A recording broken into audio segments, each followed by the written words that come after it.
Alright, so one thing we got to do to this truck is it's got a crack in this top tank, and I know I'm going to have to build a new radiator eventually. I've tried a little gas brazing, didn't work, so we're going to clean this all out and we're going to do a little TIG brazing.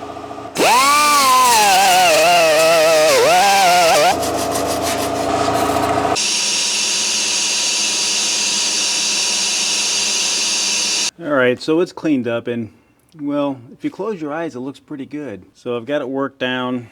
I gotta see if it holds. First time ever TIG welded, TIG braze on the copper tank. So, you know, learning also. So we're doing a little compression check.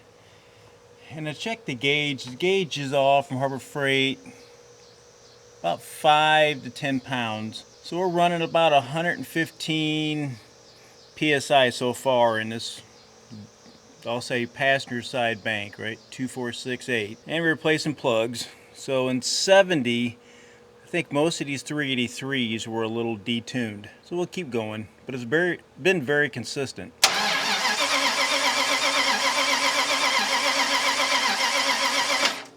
Alright, so when I first seen this, I thought, boy, the engine compression is low. But when I looked at it, you'll see here I got this chart for 1970. Well, 1970 is the lowest compression engine out of all of them. So it just is what it is for now until we do something else.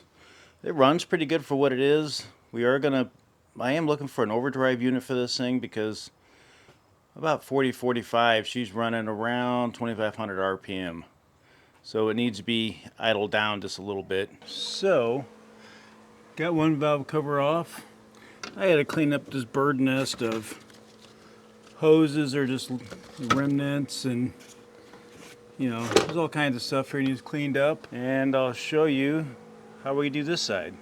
This side's going to be a little bit of a trick. The old valve cover was pretty much just, well, I think it was form a gasket or something. We're putting on these Felpros, right? We're putting a little bit of goop on them. So let's get the other side done.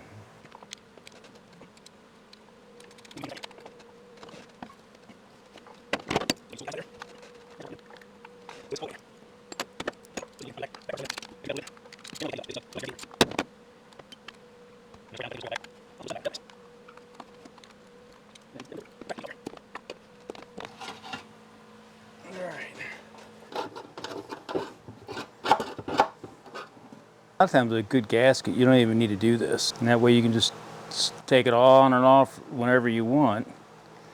Not have to worry about it. So when you start sending me that message, you don't need to put that on a good gasket. I agree.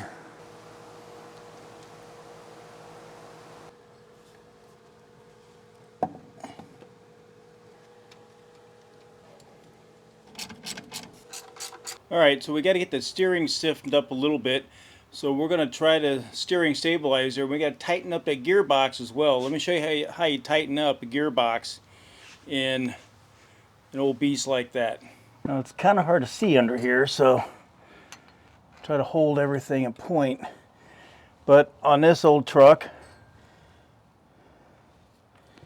you have your steering gear right there. Most of your steering boxes in your modern day vehicles, you'd be looking straight down, but on this it's mounted on the side of the frame here. You undo this nut and the screwdriver, you just give it I like to go like a quarter turn at a time. It really is about the same on the newer one as well. Alright, next project.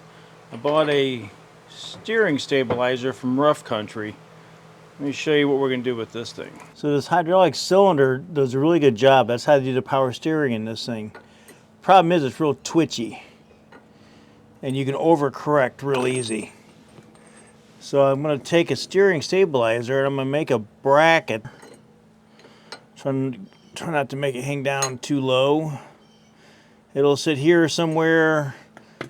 And I noticed that the cylinder is totally mounted to the front bolts. I'm probably going to straddle the front and the back just to share the load a little bit. It's going to mount to the tie bar here, and like I said, this is almost like a PSC system underneath this thing. Alright, let's get going.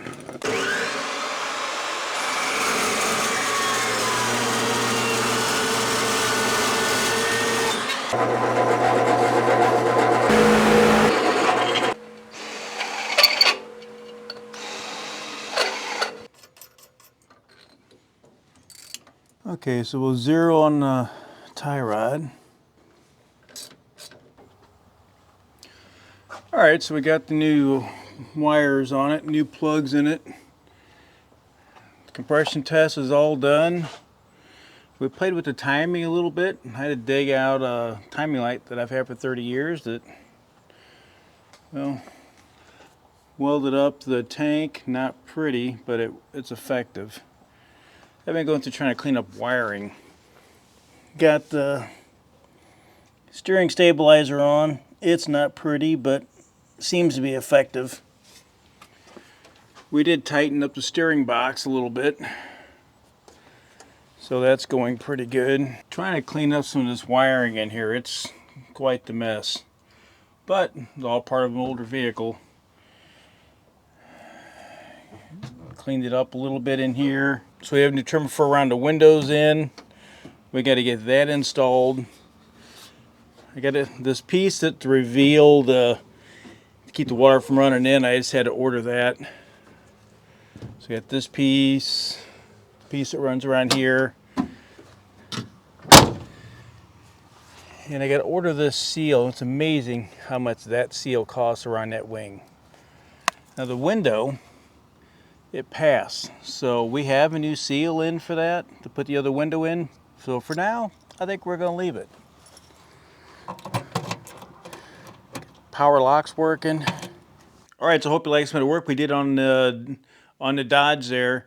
It needed to tune up. We needed to check the compression on it to make sure it was still a good engine.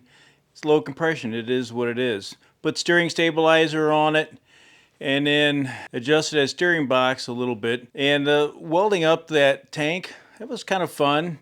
I'll admit, the brazing did not look the greatest, but eventually we're going to make a new radiator with new tanks and everything on it, but that won't be today.